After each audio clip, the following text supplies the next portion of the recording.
What's up, guys? In this episode, I'm diving deep into this year's Portable Sanitation Benchmark Report with Candy from Blue Loo Portable Restrooms. This is an episode where you'll be able to compare your portable sanitation business to others. So let's jump right in.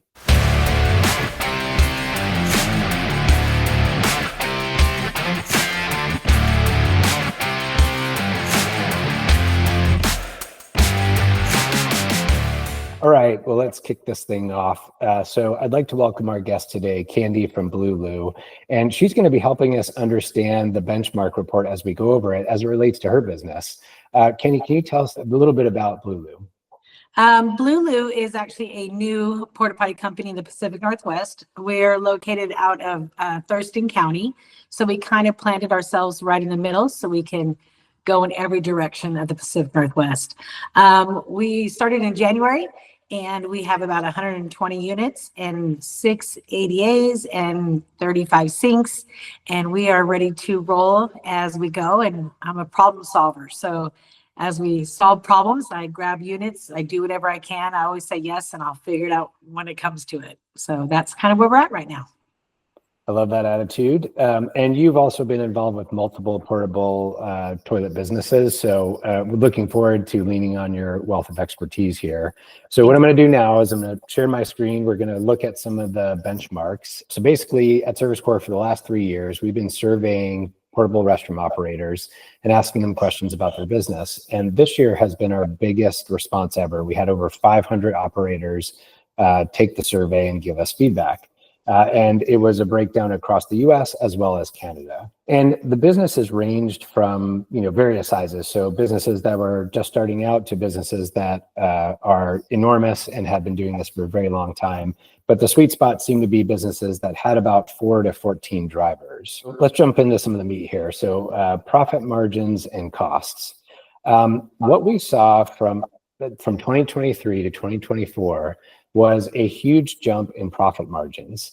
And what's interesting about that, in our 2023 benchmark survey, people responded that they actually were less optimistic about the economy at that time. There was lots of talks about recessions and whatnot, and we're recording this in April 2025, and here we are again in an uncertain time. But back then, people basically told us that they were not going to spend as much money in 2024. And perhaps that's true, but profit margins went up a lot, and that could be why. But I'm just curious, Candy, from your perspective, what do you think happened here? So I think the construction industry went back up. So people started opening jobs, they started getting jobs, the events started coming back, lots of events started coming, and then being prepared for them and having enough units. So when the construction companies started coming after I call it the C word, the C word kind of started fading and people started opening jobs, developments, the city started letting people happen to be able to do constructions and then having the units available. And I think that's kind of where the change went to, is it came back. A full thread. Everybody's waiting to make money, and the money was coming and people were ready to build. So we jumped on in. That's what we did. Going over the operational cost breakdown. So what we do is we look at as a percentage of your revenue, where are you spending the money on your operational costs? And we highlighted a few here to dig into. But what's interesting is that over time, we had this giant jump in fuel cost. We had giant jump in everything basically from 2022 to 2023. And then things kind of leveled out a bit, which is great to see. But the one thing that we did not see level out was disposal fees. And that could be, hey, you're disposing of more waste. It could be that fees have gone up at disposal sites. But Candy, what's been your guys' experience with this? It's kind of stabilized right now is what I see from one company to the next company, as filling out new reports for this one and new permits to be able to go dump in there. I don't see anything different than what we saw last year. So hopefully we'll be able to level it out and, get a little bit, I don't want to say cheaper, but we just know the cost that's coming. Looking at fuel and disposal, here's how pros said that they fuel their vehicles. Most of them are using fuel cards. Some have a tank on site. Others much smaller, a gas station or a wet hose service. And then unloading practices, drivers dump on site, and then about half and half here, and then the other half is running each driver to the dump and then coming back. Going back to the fueling your vehicles, what does Blue Loo use? Well, Blue Loo uses our card, so the gas card. So we use the gas card for that, so we can make the payment once a month. The other porta potty company, we had a service that came in and serviced our trucks at night because we had 15 trucks. So they would come in at night every couple of days and fill the trucks up, which was the cost was better for that to happen. Service, going to the diesel right now is, it's tough. So you try to find the best way. We were at the beginning just going over to like Shell or Chevron or whatever. And then we saw the cost just, go up. So we had to get the gas card to bring us down to like the Pacific places, things like we can just go for commercial vehicles. You really want to use those if you're just using the gas card. And then we found a gas card that is a percentage. So we'll be able to not spend as much, but we get kind of a bonus back a little bit. So we're kind of trying to work that out with other companies too, to see if there's something we can do to help us out. What about unloading practices? This site, Blue Loo, we have to go to the dump site and come back. So I send my drivers on a route. So the route will come to that point when they get close there, and then I have them dump. If they're still servicing after that, it just comes back to the yard and stays in the truck until the next day, and be able to work it into the route is what I do. The other companies I worked for, we have provisioners at night. They work from like 12 to 9, and they would come in and take all the trucks, transferring into 1 or 2 trucks, and then taking those 2 trucks to the dump. So if we could, and the other company, we could also do that on the way back. So if they were coming back and they can go by the transfer station, then we would have them do that also. So it just kind of depends on the dispatcher. The dispatcher really has to pay attention to where they are, where they're going, and how to efficiently dump your truck so you're not wasting the time. And with Blue Loo, that's what I'm doing. I am taking ServiceCore and I'm redoing the route a little bit to make sure that we can go by the transfer plants and be able to hit them practically every day, but not every day. Something else that we looked at was fleet maintenance. And here's a big one. And I think this is also dependent on your size, but 55% of the pros that took the survey said that they have an on-site mechanic. Again, if you're smaller, you're one truck, you probably are the mechanic. And then, how are people buying their trucks? The majority are buying new, some buy used, and then some have a combination of both new and used. Candy, can you tell us what's been your experience? So at the previous company, we had a bunch of used trucks. Like they've been there for years when I started. So maintenance, we had our provisioners became our maintenance guys. We'd have a company, tech is where we sent the trucks to if they got to the light or something that had to be fixed that we could not fix for warranty reasons or different things like that. So I deal with the older trucks, and now I deal with a brand new truck. So the difference between the two is the warranty that comes with a brand new truck is awesome, right? But when that goes away, here you go. It's paying. It's also make sure that your drivers take care of those trucks and giving them that responsibility to make sure that they're doing that. They're not driving it. They're not driving it like they own it, right? We own it. They don't own it. So they have to take care of those trucks and holding them accountable and making sure that they do that. Between the older trucks getting fixed all the time, it depends on how old they are. Those Honda engines that they had on the lawn mowing engines, I call them, they were easy to fix, but they broke down a lot. The PTOs now, you have to maintain them. You have to do the flushes. You've got to take care of those trucks. If you don't, that's your truck.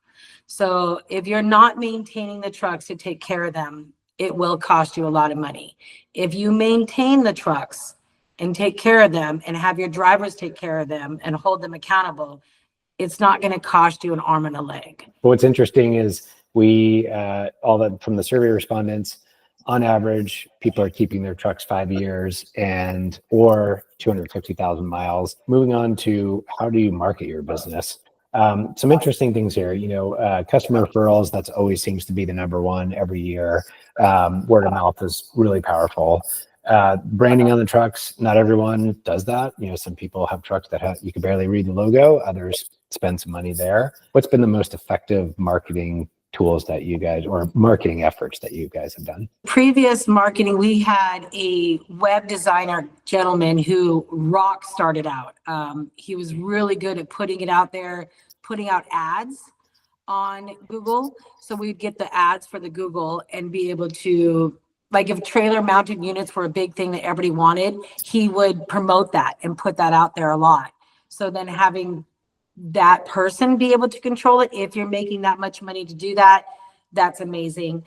Branding on the trucks for our new yard, for my blue yard, we branded that truck. We made sure she's got some stickers. We got QR codes on everything. New thing is QR codes, right? So they can scan and get any information.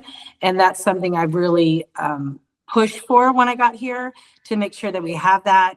Because everybody's into that now. You go to the restaurant, you're QR coding it, right? So learning how to do that, making sure that happens. This new company, Blue Loo, we had to make our website, right? We don't have tons of money. So making the website and designing it, being able to hit certain things and the words that you put in there. So people Google it, you got to have the wording. You can't just be like portable toilets here, it doesn't work. You have to really put a description in there. So every wording that they would use, from weddings to events to pumps to RVs, you got to put all that wording in there to be able to build your website. So when it hits, it's going to hit. It hasn't been easy.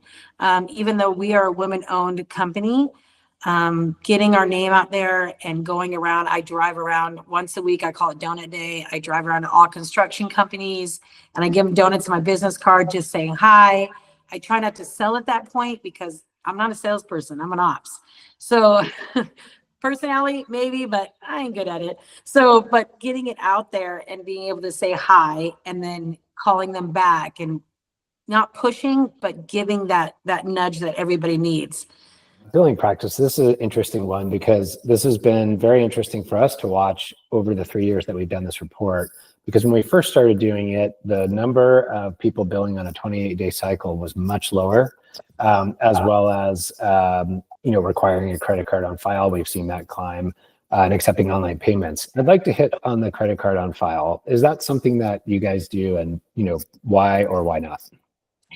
Oh, I do it. I am all over the credit card on file. The one cool thing, just to let you know, ServiceCore has a report that lets you know if the credit cards are coming expired. And they also have that will let you know that credit cards are coming expired. So we're able to catch those. But encourage them at the very beginning. Anybody you pay, Amazon, everybody wants a credit card on file. It's not hard to ask for. It's easier to ask for, and then I don't have to bug them. All I do is send them the receipt and say it's paid for. So this one, I think, is tied directly to the last one. So we are seeing less and less people have more outstanding receivables. And I think that's due to more people putting a credit card on file, more people billing on a daily or weekly basis instead of monthly, as well as having that 28-day billing. Do you agree? What are you guys seeing, Candy? Yeah, I totally agree. If I could have everybody just on that credit card and being able to push the button, send it, and then send them the receipt. Almost half now require photos of service students. As far as the pictures go, do you require before and after, just after? Do you require them at all? I require them when they drop them off. I want to see what they look like, where they are, where they're placed. And then I want to see them take a picture. We don't do it every single week, but I'll put it in their ServiceCore on their route to take a picture of that unit. The one thing I tell them is you want to kind of be a lawyer. So if they are saying, well, I can't service that unit, you better take a picture of why you can't service that unit And then I try to put them to be a problem solver. So before you send the picture, why don't you walk around and make sure that somebody can't move it, or call the site contact and be that person to give that service that you need, what you're charging for.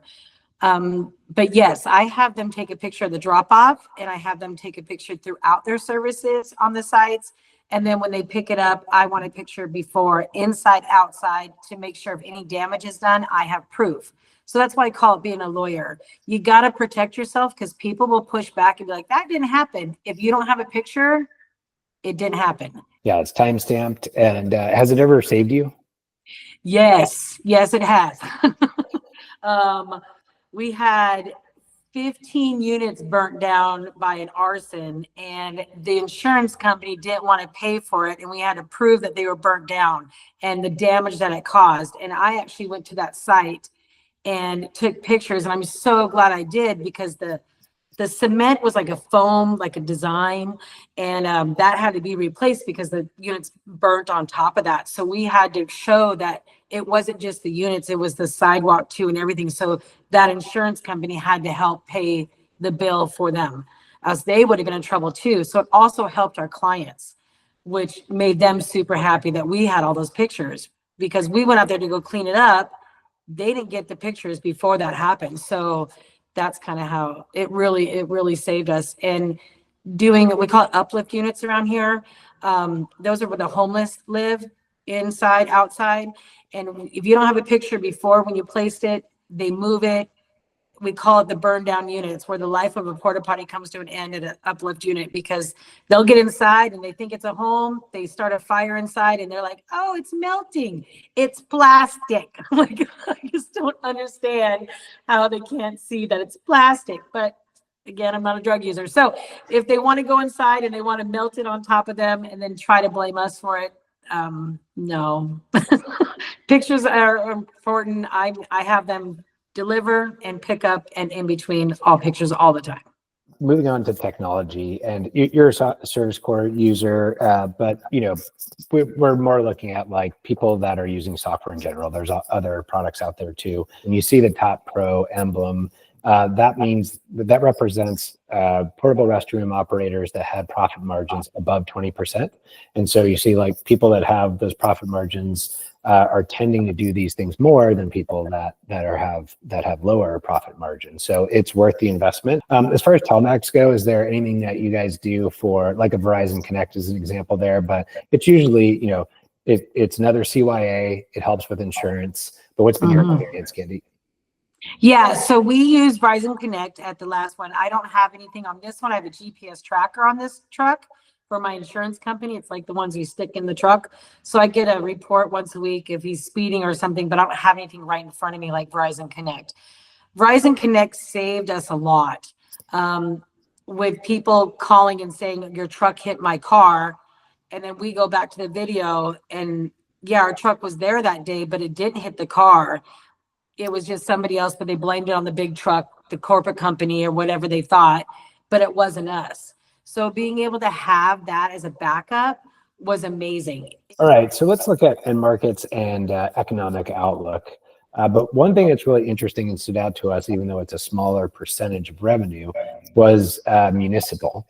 And our guess was that this was due to perhaps more parks and recreation and events, opening up, or perhaps some of the natural disasters that happened, fires, earthquake, as well as flooding and hurricanes. What are your thoughts there, Candy? Like, why did we see municipal go up year over year?